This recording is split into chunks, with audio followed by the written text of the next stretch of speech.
Hello bachcho, let's read this given question. So the given question says that in a thermodynamic process, 2 moles of a monoatomic ideal gas obeys P directly proportional to V raised to the power minus 2.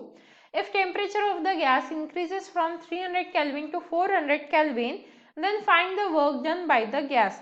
और R क्या है? Universal gas constant है. तो देखिए बच्चों, question में हमें क्या बोला गया है कि हमारे पास थर्मोडायनामिक प्रोसेस है, 2 मोल्स मतलब n की वैल्यू हमें 2 दी हुई है और हमें क्या बोला जा रहा है, मोनो एटॉमिक गैस है जो P is directly proportional to V raise to the power minus 2 को ओबे कर रहा है और टेम्परेचर इंक्रीज हो रहा है 300 केल्विन से 400 केल्विन के बीच में. तो हमें वर्क डन फाइंड आउट करना है. अब इस क्वेश्चन को सॉल्व करने के लिए जो हमारा की कंसेप्ट रहेगा वो क्या रहेगा, की concept to solve this question, adiabatic process. क्या हो जाएगा हमारे यहाँ पे, तो work done in the adiabatic process क्या होगा, WD से हम वर्क डन डिनोट कर रहे हैं, N इंटू R और ये क्या होगा T1 minus T2 divided by gamma minus T. ये किसके लिए हमारा, फॉर एन एडियाबैटिक प्रोसेस. तो ये हम लिख लेंगे यहाँ पे फॉर एन एडियाबैटिक प्रोसेस. अब क्वेश्चन पे कहीं पर भी एडियाबैटिक मेंशन नहीं है, हमें फाइंड आउट करना है कि ये प्रोसेस कैसे एडियाबैटिक होती है, ये हमें क्वेश्चन से ही हिंट लेनी पड़ेगी.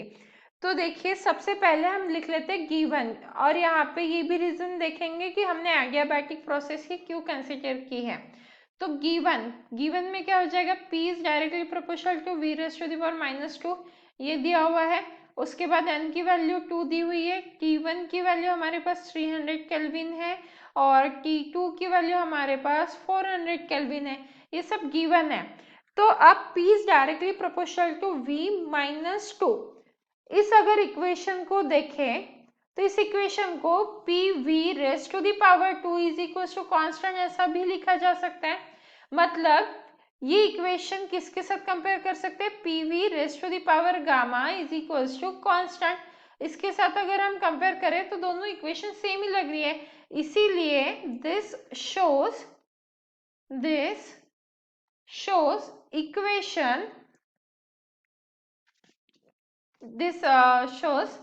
इक्वेशन और फिर हम लिख सकते हैं this shows process is a adiabatic process. So this shows process is an adiabatic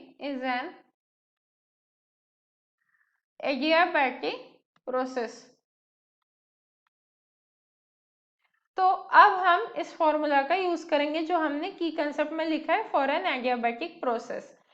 तो वर्क डन हमें क्योंकि फाइंड आउट करना है, तो work done is equal to क्या है हमारा NR T1 minus T2 divided by gamma minus T. तो वैल्यूज को सब्स्टिट्यूट कर देंगे. NR यहाँ पे क्या जाएगा हमारा 300 माइनस 400 डिवाइडेड बाय 2 माइनस 1. तो ये क्या हो जाएगा is equal to minus 300 minus 400 क्या हो जाएगा हमारा 100. NR और 2 माइनस 1 तो हमारा क्या है वो हो जाएगा. तो अब n की वैल्यू सब्स्टिट्यूट कर देंगे यहाँ पे माइनस 100 इंटू n की वैल्यू क्या है 2 है और ये 1 कहाँ से आया, क्योंकि हमें मोनो एटॉमिक आइडियल गैस दी हुई थी इसीलिए.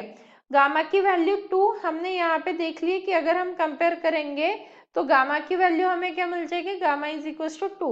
n की वैल्यू उन्होंने क्वेश्चन में दी थी 2 मोल्स बोला था तो इसलिए n की वैल्यू 2 और R क्या है यूनिवर्सल गैस कांस्टेंट, उसको एज इट इज रखेंगे क्योंकि जो हम ऑप्शन चेक कर सकते हैं उसमें R के टर्म्स में हमारे आंसर है.